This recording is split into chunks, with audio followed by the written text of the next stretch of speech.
Est-ce que d'après toi, on peut ouvrir un resto sans diplôme ou sans formation spéciale aujourd'hui? C'est le gros souci. Malheureusement, on peut. Ce que je disais, c'est qu'avec un permis d'exploitation et un HACCP, c'est possible. Mais encore aujourd'hui, on voit des choses compliquées parce que les gens se lancent. Et il faut dire aussi, des gens qui ont peut-être une vie dans un autre monde professionnel et puis ils ont réussi et ils se disent, allez, moi j'ai une expérience qui est très drôle où je regardais Cauchemar en cuisine Mhm. et c'était au départ. Et il y a Etchebest qui dit à un restaurateur, mais pourquoi tu as acheté un restaurant? Il dit, bah c'était pour ma retraite. Et là, il rigole et il dit, mais moi, retraite, je vais arrêter. Et on était avec ma femme, on a explosé de rire quand on a vu la vidéo. Pas qu'on voulait se moquer du monsieur, c'était pas ça, mais parce que je pense que les gens, ils sont pas conscients réellement du boulot que ça représente. Donc tout le monde est, enfin, je veux dire, on n'est pas surhumain, hein, c'est juste, mais c'est du travail. C'est du travail et il y a tellement de réglementations que c'est possible, mais avec au moins de l'expérience. Je dis pas qu'il faut un diplôme, mais au moins un minimum d'expérience et pas une expérience en tant que serveur. Je pense qu'il faut de l'expérience aussi en tant que directeur au minimum. Parce que c'est il y a directeur et directeur sur les postes que vous avez réellement, les responsabilités que vous avez eues. Est-ce que vous avez fait de la gestion? Est-ce que vous avez fait de la compta? Est-ce que vous avez fait de la réglementation? Malheureusement, on voit trop de restaurants qui ferment aujourd'hui parce qu'ils ne sont pas au courant de toutes ces informations-là. Si on ouvre notre premier restaurant, d'après toi, c'est mieux de le faire seul ou avec un associé? Ça dépend. Ça, ça dépend. Mais Je suis toi, tu bien as passé. ouvert... Moi, j'ai une associée, c'est ma femme.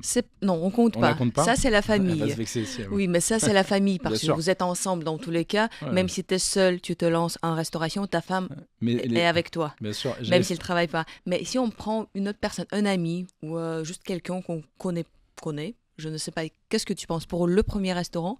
Qu'est-ce qui est mieux? Alors malheureusement, il y a plus d'expériences qui ont montré que ça se passait pas bien et que ça se passe bien. Ah, Pourquoi? parce que faut être bien sûr de la personne. Il peut y avoir aussi de l'argent en jeu, donc faut faire attention. Et puis les choses on évolue. On a connu une personne à l'adolescence, c'est pas la même personne qu'elle a 20 ans, 30 ans, 40 ans. Enfin 20 ans à l'adolescence, c'est pas très loin, mais à 30 ans, 40 ans. Donc il y a toutes ces choses-là à prendre en compte. Après, moi, autour de moi, j'ai des personnes qui l'ont fait, avec qui, par exemple, on a appris à travailler. J'ai été formé avec d'autres personnes. Ils ont fait des restaurants, et puis voilà, ils ont pris des chemins différents, ça s'est bien passé. Ils se sont rendus compte que voilà, c'était fini, ils changent. Et malheureusement, des fois, ça clash. Et d'autres aussi où ça se passe très bien. Mais je pense qu'au fond, il faut des caractères pas identiques. Ok. Il faut des caractères un peu complémentaires. Moi, c'est ce qui marche très bien avec ma femme. On a des caractères très complémentaires, même si ça compte pas parce que tu as dit que c'est la famille. Mais des fois, c'est pas toujours simple aussi de travailler avec sa femme. Mais je pense qu'on est complémentaires et c'est ce qui fait que ça marche. Et des associés, ça doit être ça. Je pense que si les deux sont très commerciaux, c'est pas forcément. Il faut un commercial et un qui va être plus très bon, on va dire rigoureux sur tout ce qui est technique. Hmm. Il faut un mélange et je pense que le complément est la bonne chose. Mais si on doit choisir seul ou avec associé, qu'est-ce que Seul. tu... Seul. Et si Je on dis pas parle... ça pour moi avec ma réponse. Oui, Mais mais vraiment, tu ouais. conseilles, si tu Je peux conseille, bien conseiller, sûr, tu si c'est conseilles possible. être seul. Mais maintenant, on parle du travail en famille, donc tu travailles avec ta femme. Dis également ton avis. Est-ce que c'est bien pour tout le monde? Dans votre cas, ça marche et ça marche bien. Mais est-ce que tu penses que c'est également ce conseil que tu peux donner à notre restaurateur? Bah, travailler avec sa femme ou son frère, sa sœur. Est-ce que c'est une bonne idée ou pas toujours? Alors, encore une fois, ça dépend de la personne. Nous, avec ma femme, on a la même vision du travail. On a la même vision. À la limite, si des fois je rentre un peu tôt, je me fais engueuler parce que j'ai pas assez travaillé. Mais je veux dire, ça dépend de la vision. Après, à côté de ça, si j'ai un. C'est compliqué parce que moi, avec la famille, je suis plus exigeant. J'ai travaillé avec de la famille aussi et j'ai été plus exigeant parce que on a le staff, on peut pas faire du favoritisme et donc du coup, je suis encore plus exigeant. Et je suis déjà un peu exigeant, donc là, je suis encore un peu plus exigeant. Donc du coup, ça peut faire des histoires aussi. Ça peut être la fatigue, c'est un métier où on fatigue beaucoup. Faut pas oublier ça dans la restauration. Quand vous finissez une saison, surtout sur Nice, les nerfs peuvent lâcher. Donc il faut savoir aussi de faire attention. Moi, j'ai fait beaucoup attention par rapport à ça sur le management où j'essaie toujours de prendre toujours plus de recul parce que on peut vexer très très vite. c'est des fois quand j'ai commencé mes restaurants où j'étais un peu dans la brigade, un peu sec, on m'a dit non mais je peux pas ou ah mais non mais pourquoi? J'ai dit attendez c'est le service. Moi je mets des grosses parenthèses quand c'est le service. Il y a le début et la fin du service. Quand le service il est terminé, j'ai oublié tout ce que j'ai dit, j'étais dans mon truc. Le plus important c'est le client. Il faut que le client il parte, il soit content. Donc il faut tout faire. Et ça peut, il y a des personnes qui peuvent ne pas le comprendre. Mais finalement, avec famille ou sans famille, si tu dois choisir Non, et conseiller à un restaurateur qui nous regarde, qui dit, mais j'hésite, je suis pas sûre si ça va pas changer notre vie familiale. Également parce que tu peux également faire quelques erreurs, être trop agressif le temps du travail, et pour autre personne, ça peut être difficile. bien sûr, après il y a un mot, c'est la confiance. Ça, c'est important aussi, d'avoir des gens de confiance autour de nous. Et donc, je pense que la famille peut apporter ça. Donc, je te répondrai avec. Ok. Et qu'est-ce que tu peux répondre à une personne qui va te dire, moi, j'aimerais bien ouvrir un restaurant, mais j'ai la peur de tout perdre. Oui, après, il y a toujours la peur. Si on a peur, on ne fait rien. Donc, on n'avance pas, on n'essaye pas. Donc, je pense qu'il faut essayer. C'est pas le souci de tout perdre. Après, il faut se donner piano. C'est-à-dire que peut-être, s'il a peur de commencer avec un restaurant plus petit, et après, aller au fur et à mesure. Nous, on a essayé de racheter un restaurant, on était en plein Covid, c'était très compliqué. Et ma femme, elle me disait, attends, regarde, on a eu 6 refus de banque. La 7e a été la bonne. Donc, déjà, c'est un message que je veux passer, il ne faut jamais rien lâcher. Il faut croire à ses objectifs et se donner l'envie d'y arriver. Parce que c'est que le travail et la persévérance qui fait que. Et du coup, bien sûr, ma femme me dit, attends, on va peut-être... pourquoi on ne trouve pas un plus petit restaurant? Et je dis non, je voulais non, pas plus petit. Ce restaurant-là, il nous plaît tous les deux. On a mis du temps, on y va. Et on y a été et on est très content aujourd'hui. Donc je pense qu'il faut, si on a peur, honnêtement, il faut rester salarié. Je pense que les entrepreneurs d'aujourd'hui, ils peuvent pas se permettre d'avoir peur. Sinon, malheureusement, dans le monde où on vit, où c'est tellement compliqué, ça sera compliqué pour eux. Ok. Mais comment savoir si on est fait pour ce métier? On est d'accord que c'est pas chaque personne qui peut devenir un restaurateur. Il y a un petit truc. C'est quoi? Il y a un petit truc. Mon expérience personnelle, moi, c'est quand j'ai fait mon premier service, il y avait une dame d'une cinquantaine d'années qui me dit, au fait, t'as travaillé où, Tom, avant? J'ai dit, non, c'est la première. Quoi? C'est la première fois? Oui, c'est le premier service. Il y a un petit truc. Mais étant petit, je m'amusais à ouvrir les bouteilles de vin, à servir ma famille. J'ai une famille qui m'a toujours appris et montré qu'il fallait bien dresser la table. Donc l'art de la table à la française, en fait, je l'ai eu déjà tout petit. Donc je suis né un peu avec... Enfin, je suis né. J'ai grandi avec ça. Et j'aime bien servir. Je pense qu'en fait, au fond, il faut être quelqu'un de généreux. Si on est quelqu'un de généreux, on peut faire ce métier-là. Si on n'est pas généreux, à un moment, ça bloquera. Mais dans ta famille, tu as eu déjà des restaurateurs? J'ai une cousine germaine de ma mère. Ok, donc c'est pas ton père ou ta mère ou Non. ta grand-mère. Non, T'es pas issu de la famille des restaurateurs. Non, pas du tout. J'ai un père qui a été chef d'entreprise dans le bâtiment et j'ai une mère qui est prof. Ok. Donc, rien à voir. Après, juste ce côté-là, entrepreneuriat, ma mère l'a un peu aussi, parce qu'elle a beaucoup épaulé mon père aussi, mais mon père l'a été aussi. Donc, oui, ce petit côté-là, je l'ai de là. Il y a une phrase peut-être que tu aimerais bien d'entendre avant de se lancer dans la restauration. Un conseil ou une idée. Que j'aimerais bien, une phrase que j'aurais bien voulu entendre avant de lancer. Avant. Vous y arriverez. Ça aide en fait. Ouais, ça aide. Honnêtement, j'ai appris avec beaucoup de pression. On m'a tordu. Vraiment entre quand vous évoluez, parce que c'est l'humain. Faut dire, c'est un métier d'humain. Hein. Donc on a les bons côtés et on a nos vices aussi. Et quand vous évoluez et que tu grandis et que tu prends des postes de responsable et que tu as d'autres personnes qui n'évoluent pas et que toi tu évolues, donc déjà ça, en termes de caractère, ça te forge. À côté de ça, tu as les pressions aussi de tes dirigeants. Donc c'est dire que faut tout le temps rien lâcher et il faut pas craquer. Mhm. Et honnêtement, ça m'est pas arrivé. La seule fois où j'ai craqué, c'était dans le premier de mes restaurants. Je suis sorti, j'ai été essoufflé et j'ai les larmes qui sont venues. Je me faisais déborder. Et pourtant, le restaurant, on était encore en Covid, je crois, mais j'avais 2-3 personnes qui étaient importantes et mais ça m'était jamais arrivé. Et là, c'était mon restaurant. Et je gérais des 300 places assises à une époque. Donc là, on parlait de 50 places. Et je sais pas pourquoi, il y a rien. Tu sais, en restauration, des fois, il y a des jours, il faut mieux rester couché, ça, il n'y a rien qui se passe. Il Ouais. n'y a rien qui se passait correctement. La cuisson, elle était ratée, ça sortait pas, le serveur qui te fait tomber l'assiette, toi qui viens, puis c'était hyper... J'ai glissé, je suis tombé. Tu Même vois, ça, donc comme t'as eu ça. tout, vraiment. J'ai eu tout eu. Et en fait, c'est vrai que j'ai lâché. Je suis sorti, j'étais descendu, j'ai dit, je reviens. Même ma femme, elle m'a regardé, elle m'a vu, et je lui ai dit, je reviens. Je suis parti. Pff, hop, inspiration, on est remonté, je suis reparti. Voilà, parce que c'est du théâtre. On fait notre métier, c'est les 3 coups du théâtre qui commencent quand le service commence. Donc on doit toujours avoir le sourire, on doit toujours proposer le mieux qu'on peut Mhm. proposer à nos clients. Donc voilà, c'est pas simple par rapport à ça. Donc la pression, il faut être assez costaud. Quelle est la plus grosse erreur que t'as fait à ton ouverture? Dans l'idéal, pour première ouverture, quand t'avais pas encore cette expérience que t'as eue maintenant. Bah, je dirais ce service-là en fait qui m'a un peu perturbé, ou j'aurais peut-être, je sais pas trop, mais peut-être fait autrement. Sinon, des erreurs, je veux dire, c'est plus des façons de management que je ferais différemment. Par exemple. Bah, je suis quelqu'un d'assez strict, enfin strict. On me voit, donc j'ai 33 ans et c'est vrai que j'impose qu'on me voit. C'est des petits détails, mais parce que bah, je veux pas du copinage, donc je suis assez strict. Mais c'est vrai que j'essaie maintenant aussi d'être strict, mais de détendre des fois quand je peux, un peu plus pour avoir ce côté, pour avoir que mes serveurs, en fait, et enfin tout mon staff ait le sourire. C'est vrai que. Et là, par exemple, je suis en train reprendre une ouverture d'un très gros restaurant sur Nice. Et c'est ce que je disais à la personne que j'ai eu ce matin au téléphone. Et je dis, je suis content que ça se fasse maintenant. Parce que j'ai eu 3 restaurants avant. Je fais 3 ouvertures. Et il m'a connu à l'époque en tant que directeur. Et je dis maintenant, j'ai une vision un peu différente où je garde ce côté strict. Je garde ce côté où il faut que ça soit carré.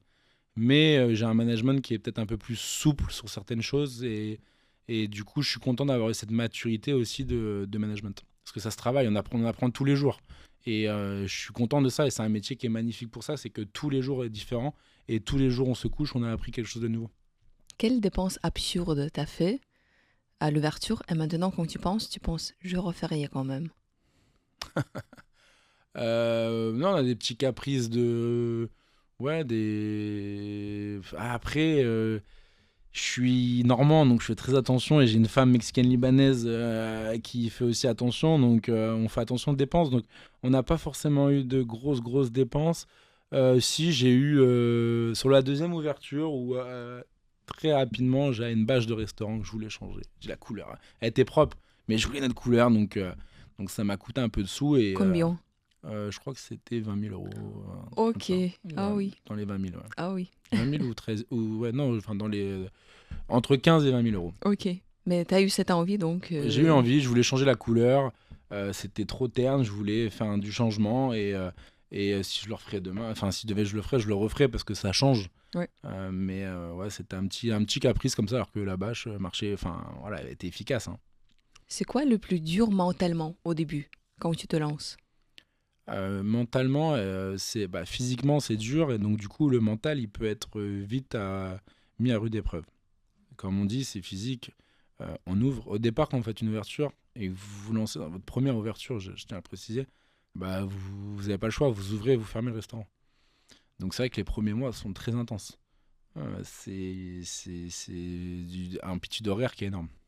Donc il faut savoir se ménager et il faut savoir en fait se dire allez cet après-midi là je prends 1 heure ou 20 minutes, hop, petite sieste dans le canapé ou dans le fauteuil, ça marche toujours, une banquette, et on trouve toujours un petit coin où on peut se reposer un peu. Aujourd'hui, si on prend Nice, d'après toi, quel est le montant minimal pour se lancer dans la restauration? Alors ça, c'est une très bonne question. Ça varie. Les fonds de commerce varient selon l'emplacement, selon la rentabilité, selon beaucoup de choses. Mais honnêtement, ceux qui veulent se lancer, lancez-vous. Il ne faut pas des millions pour se lancer. Moi, j'ai réussi à ouvrir quasiment rien. Il y a des institutions qui existent qui sont top. Moi, je suis passé avec le réseau Initiative. Réseau Initiative, j'ai pris un taux zéro sur 5 ans. Non, je suis en train de le rembourser encore. Donc 7 ans où c'est du taux zéro. Et c'est considéré comme de l'apport. Donc il y a plein de petites choses qu'on peut faire. à BPI notamment. Enfin, il y a plein de choses. Donc ça, faut être conseillé. Et honnêtement, pour moi, la chance que j'ai eue, c'est que j'ai un entourage qui est un peu dans la finance, un peu dans les banques, un peu dans la gestion. Donc j'ai bien été entouré par rapport à ça et ça a été ma force de réussir à avoir les bons conseils. Mais quelqu'un qui les a pas, justement, nous, on est là pour ça. Et encore une fois, l'UMI peut apporter ses conseils stratégiques. Après, le montant minimum d'un fonds de commerce, je veux dire, tu regardes sur Internet et ça va être c'est la valeur du fonds de commerce. Mais avec fonds de commerce, tu as également besoin encore de l'argent pour débuter. C'est pas que Oui, fonds de commerce. il y a un fonds de roulement, ce qu'on appelle le fonds de roulement. En fait, voilà, s'il y a une somme à partir de laquelle tu peux créer, même si Après, ça va être un tout petit restaurant, mais pas quelque chose chic, mais pour que les gens puissent savoir, ok, il me faut minimum ça pour se lancer. alors, on va prendre un exemple tout basique. Oui. On va dire un fonds de commerce qui fait 100 000 euros. Oui. 100 000 euros, il va falloir apporter au moins 20%. 20% plus les taxes, les intérêts, etc. de la banque qu'il faut financer. Enfin, pas les intérêts, mais les frais, pardon. Frais d'enregistrement notamment, etc. Donc on va dire ça fait un 25%. Alors les banques sur la première vont vous dire 30%. Donc entre 25 et 30%. Donc il faut réussir à trouver 70 000 euros pour faire lever 100 000 euros. À ça, il faut un fonds de roulement. Donc ça, c'est selon l'établissement. Il faut faire prévisionnel et selon le prévisionnel, il faut faire tout ça. Encore une fois, l'avantage qu'on a dans ce métier-là, c'est que le client, il part, il a payé. Donc le fonds de roulement dans un restaurant, il est un peu plus court parce qu'en fait, on encaisse aussitôt. À condition d'avoir un établissement qui est du client rapidement, aussitôt, ou dès qu'on ouvre la porte, on crée en fait de la richesse. Ça, c'est le plus important. Si on parle de l'emplacement, parce que tout le monde dit que un placement, le plus important. Déjà, d'après toi, si c'est si important, et si oui, comment choisir un bon emplacement? Comment décider où tu dois ouvrir? Alors, je suis bien placé pour en parler de l'emplacement, parce que j'ai, sur deux de mes établissements, même, on va dire surtout deux, j'ai le bistrot gourmand qui est emplacement un peu caché, une petite rue qui n'est pas attractive et qui marche très bien. Et à côté de ça, en face, parallèle, j'ai Café Noir qui est dans une rue passante qui marche aussi très bien, mais qui est peut-être un peu plus compliqué à faire travailler l'hiver parce qu'il y a moins de passages. Donc du coup, l'hiver, c'est un peu plus compliqué. Alors que mon établissement, qui est dans un emplacement... Ça change pas grand-chose. Voilà. Donc, grâce, encore une fois, à la communication, à la réputation, le bouche-oreille, toutes ces choses-là. Donc, les bons emplacements, oui, c'est important. Pour optimiser, je dirais plus. C'est plus de l'optimisation. Après, il faut avoir un bon service. Il faut avoir un bon accueil. Une bonne cuisine. Et après, le bouche-oreille, le référencement naturel se fait. Et je pense que même si on n'est pas très très bien placé, on peut toujours travailler correctement. Et il faut savoir quelque chose, moins bien vous êtes placé, moins votre loyer est censé être plus faible aussi. Donc c'est là aussi où il faut se tirer l'épingle du jeu. Parce que prenez un restaurant, vous avez un concept super fort et que vous n'avez pas besoin d'avoir l'emplacement numéro 1, vous allez avoir un loyer qui est un peu plus faible. Et puis du coup, finalement, vous avez une visibilité qui est tellement top sur les réseaux ou sur Internet que vous allez faire plus de chiffres que peut-être un restaurant qui a plus de passages à 100 mètres. Mais finalement, vous avez moins de loyer, donc qui est gagnant. Ok. Mais si on parle de communication, de visibilité en général, pour toi aujourd'hui, est-ce que c'est vraiment important de travailler? Comment? Et également, qu'est-ce que le restaurateur doit faire? Parce que maintenant, toujours tout le monde parle que tu dois avoir les réseaux, absolument. Ou peut-être pas. Parce qu'on a quelques restaurants qui ne s'occupent pas des réseaux, mais avec l'historique, ils ont toujours les clients qui arrivent.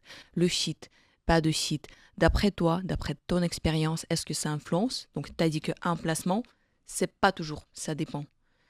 Service, on est d'accord, on va pas même parler si la cuisine n'est pas bonne, il n'y a pas de service, le restaurant n'existe pas. Même si la cuisine est bonne, oui, et que le service n'est pas top, les gens ne reviennent pas. Donc service pour toi c'est plus important même que la cuisine. Je peux faire un débat là-dessus.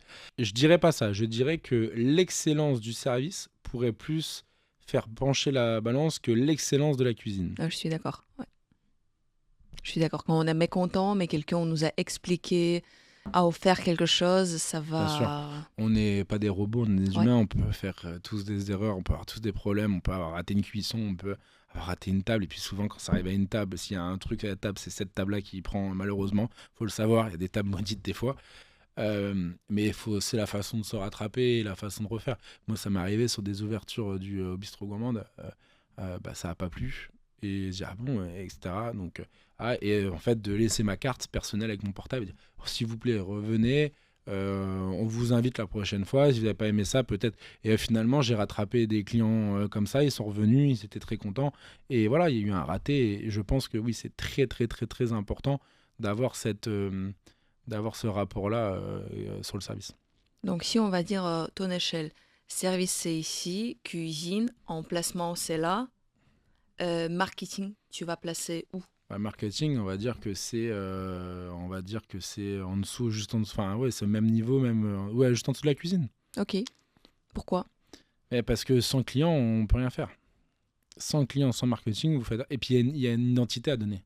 Ça, c'est quelque chose que je me bats un petit peu dessus. Ça, c'est un combat personnel. Mais malheureusement, maintenant, vous allez sur Nice, il y a plein de restaurants. Ouais. Et il y a plein de choses très sympas aussi. Mais c'est un peu creux. Enfin, je trouve qu'il n'y a pas de... Vous voyez, l'âme, en fait, dans ces restaurants, il manque quelque chose un petit peu. Et donc, du coup, le service, la cuisine, va faire créer quelque chose. Et après, si le marketing derrière suit, bah, vous pouvez... Enfin, il y a un exemple c'est Alex, c'est Gepetto. Il a fait quelque chose d'extraordinaire. Ouais. Et il a fait un show, il a fait quelque C'est chose... un personnage. Exactement, c'est comme la petite maison Nicole. Moi, j'adore, c'est mes voisins, je m'entends très très bien avec eux et je trouve ce qu'ils ont fait, c'est top. Et vous mangez très très bien. Oui, toujours. Vous mangez très bien. Donc, moi, j'entends dire des fois c'est cher, etc., etc. Je suis désolé, rapport qualité-prix, c'est top. Pourquoi ? Parce qu'on mange bien, on est bien servi, parce qu'elle a du personnel, parce qu'elle veut qu'on entende bien ses clients. Donc, elle a du personnel et à côté de ça, on mange très très bien. Donc après, c'est le petit côté marketing à mettre. Elle a fait son image. Gepetto a fait son image aussi. Et il y a d'autres restaurants aussi qui sont comme ça. Et qui sont plus connus moins par le personnage, mais par l'histoire du restaurant. Donc ça, c'est comment le choisir et comment le faire. Mais c'est très important pour faire venir de la clientèle. Surtout aujourd'hui. Si c'était à refaire, l'ouverture de ton premier restaurant, tu referais tout pareil? Honnêtement, quasiment. Oui. Donc, Ouais. t'as pas pensé il fallait faire ça ou Non. changer l'emplacement ou je ne sais Ah. pas, changer le nom? Non, parce que je suis... si on parle sous la stratégie, on va dire, commerciale, je pense que on a fait c'est une belle réussite. Donc, du coup, non, je ne changerai pas, je suis content. On peut toujours faire mieux. Ouais. On peut toujours. Mais honnêtement, je suis très content de ce que j'ai fait et de ce qu'on a fait avec ma femme d'ailleurs et avec nos équipes. Parce qu'on a un chef pareil, on a une chance extraordinaire, c'est de trouver un super chef et qui travaille encore avec nous et qui est associé aussi avec nous. Et là, qui fait toutes les ouvertures avec moi. Donc là, sur la prochaine ouverture que je vais faire, il sera à mes côtés aussi. Et donc, honnêtement, je referai la même chose. Ok. Pas de regret. Ok. Mais si tu dois donner la recette d'un succès d'un restaurant en pourcentage, par exemple, 50% c'est concept ou la cuisine ou l'équipe, 30% l'emplacement, combien tu vas donner à chaque... Le concept, c'est un des plus importants. Si tu sais pas où tu vas, tu peux pas toucher ta clientèle. Donc c'est combien? Le concept, c'est au moins 60-70%. Ok. Mhm. Le concept, on va manger là parce qu'on veut ça. S'il n'y a pas de concept, ou si ça change tout le temps, qu'on ne sait pas où on va, qu'on passe devant la façade, même si vous ne le connaissez pas le restaurant, mais que tu passes devant la façade dans le restaurant et que tu ne sais pas ce que c'est compliqué. Et malheureusement, il y en a beaucoup. Ouais. Donc le concept est à 60, on va dire 65%. Après, à côté de ça, on va dire... je vais faire cuisine-service. C'est quasiment tout le reste. Quasiment tout le reste. Ok. Mais le concept, pour moi, il faut trouver. Et d'ailleurs, j'ai des adhérents qui m'appellent et qui me disent, des fois, qui me demandent, ils me disent, Tom, j'ai envie de faire ça. Tu peux m'aider à trouver un emplacement, un local? Et je lui dis, c'est compliqué parce que moi, je raisonne pas comme ça. Je raisonne selon l'emplacement, qu'est-ce que je vais faire? Et le dernier qu'on a fait, la Katrina, l'emplacement, j'ai hésité sur 2 concepts. J'avais pas forcément quelque chose en tête à faire. Je savais pas réellement où on allait. Mais après, en réfléchissant, en discutant avec ma femme, on a dit, on fait ça. Ouais, pourquoi pas. Et puis après, on dit, ouais, mais non, on va pas faire ça parce qu'en fait, finalement, et pourquoi on fait pas le mexicain? Ah ouais, c'est vrai, parce qu'on a la partie bar, c'est un ancien pub, le Blue Ace. Donc on a la partie un peu festive latino qu'on peut retrouver. Et donc là, hop, les idées sont arrivées. On dit, allez, bingo, on fait ça. Et ça marche super bien. Donc je pense qu'il faut... L'emplacement va définir le concept. Ok, Aussi, par rapport à l'emplacement, on revient où ça a aussi de l'importance. ok. Il y a quelque chose aujourd'hui qui te fait peur encore. Oui, il y a beaucoup de choses qui me font peur. Alors, je disais qu'il ne fallait pas avoir peur tout à l'heure. Mais au fond de nous, on a quand même des petits... Et d'où l'UMI. On a sans cesse des réglementations et des lois qui passent qui nous, faut dire le mot, fracassent. Oui. J'ai fait un chèque il y a une semaine de 1006,66 € de congés payés d'une personne qui a travaillé 8 mois d'ancienneté mais qui a réellement travaillé même pas un mois. Parce qu'elle s'est mise en arrêt maladie. Donc là où j'ai peur, c'est qu'on ne nous écoute pas.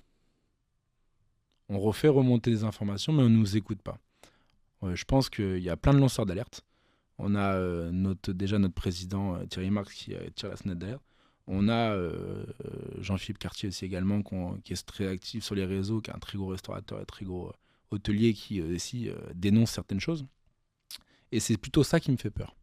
Où on a des réglementations qui ne vont pas en fait en notre faveur. On n'arrive pas, enfin les restaurateurs ont beaucoup de mal à s'en sortir maintenant. Vous regardez, on parlait de rentabilité, en général, on savait très bien que si un restaurant était bien tenu, entre 10-15% de rentabilité, c'était à la fin de l'année. Là, maintenant, on a divisé par 2. Et encore. C'est vrai? Ouais, et encore.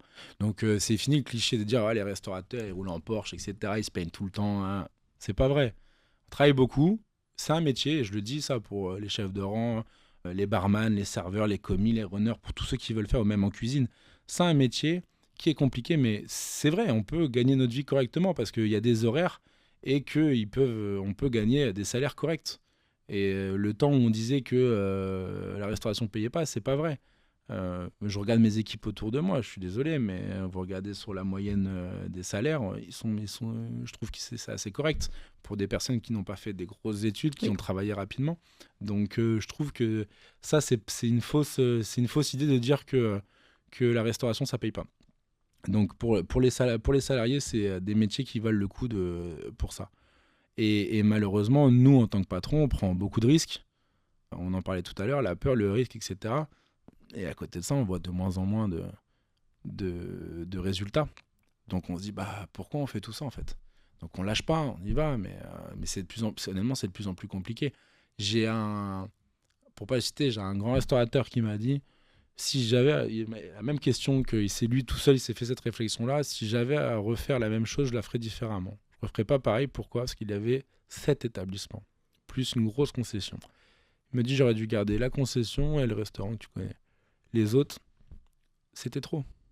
En fait, c'est que on se fait beaucoup de problèmes. Parce qu'on se rend pas compte, mais tu vois, j'avais à peine commencé, j'avais mis mon téléphone, tu m'as dit, parce que on se fait appeler tout le temps, on a des gros soucis à gérer avec le personnel tout le temps, pour au final, pas grand-chose à la fin. Donc ça devient très compliqué de gagner de l'argent correctement en tant que restaurateur. Et ça, c'est ce qui me fait un peu peur. Donc c'est pour ça que j'essaye de réfléchir un petit peu à comment on peut s'en sortir par rapport à ça. Si tu dois donner 3 conseils principaux pour un futur restaurateur ou une personne qui pense, qui hésite encore, est-ce que je dois le faire ou pas? Les 3 conseils. Ouais, il faut le faire parce que c'est un conseil. On va pas dire plutôt conseil, je vais dire.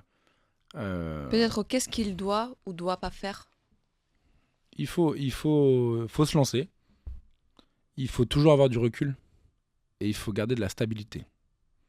La stabilité, c'est le plus important. Il ne faut pas que un jour ce soit bien, un jour ce soit pas bien. Il faut garder cette stabilité. C'est le plus compliqué dans un métier, c'est garder ça. Cette stabilité de qualité. Donc ça, c'est les conseils. Et je pense qu'il faut aujourd'hui le faire parce que on est le poumon économique de la France, de la société, et on crée de l'emploi, on crée de la richesse. Donc il faut se lancer, il faut qu'il y ait des entrepreneurs, il faut qu'il y ait des patrons. Et on a des unions patronales comme l'UMI qui sont là pour qu'on s'épaule tous ensemble. Donc je pense que oui, il en faut de plus en plus. Et malheureusement, il y en a trop qui ferment. J'ai plus les chiffres en tête, mais je crois que par jour, c'est astronomique. On a trop de restaurants qui ferment parce qu'ils sont mal conseillés. Bien conseillés, tout peut se faire. Mais tout le monde parle maintenant qu'il y a de plus en plus les restaurants qui se ferment. Tu pensais à cause de quoi? Manque d'information, manque de professionnalisme aussi, il faut le dire. Il faut dire clair. Des gens, ils ont fait n'importe quoi. Et encore plus dans le sud de la France. Le sud de la France, dès qu'il y a des régions très touristiques, il y a le touriste. On fait n'importe quoi, le client ne le revoit pas. Ça, c'est fini, ça marche plus. Avec les réseaux, ça marche plus. Et puis, c'est plus la même mentalité. Je pense que maintenant, on a compris un peu. Mais faut dire la vérité. Enfin, je suis pas là pour... Mais c'est vrai qu'il y en a qui ont abusé, qui ont fait n'importe quoi. Donc, il y en a peut-être encore un petit peu. Et aussi, dans le sens où...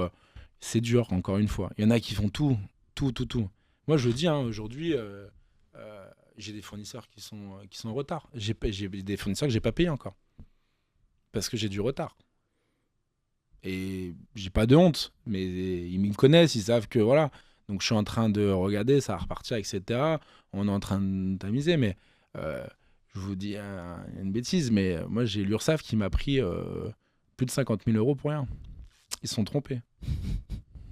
Et vous imaginez 50 000 € sur un compte, ce que ça fait. Et là, mais je suis plus salarié de ce... Ah oui, mais on verra. Et puis au final, oui, mais on verra, mais ils ont pris. Et quand on fait en termes de trésorerie, c'est énorme. C'est énorme. C'est ce que je dois à un fournisseur. Donc je comprenais pas pourquoi c'était compliqué. L'activité était très calme aussi, il faut dire. Je pense qu'il y a beaucoup de restaurateurs qui ont souffert. Et c'est simple, quand vous passez d'un restaurant, d'un chiffre d'affaires, et que vous faites 50% en moins, c'est énorme. La masse salariale, on continue. On se bat pour payer en priorité nos salariés. Donc, des fois, ça peut être compliqué. Ouais. Merci beaucoup.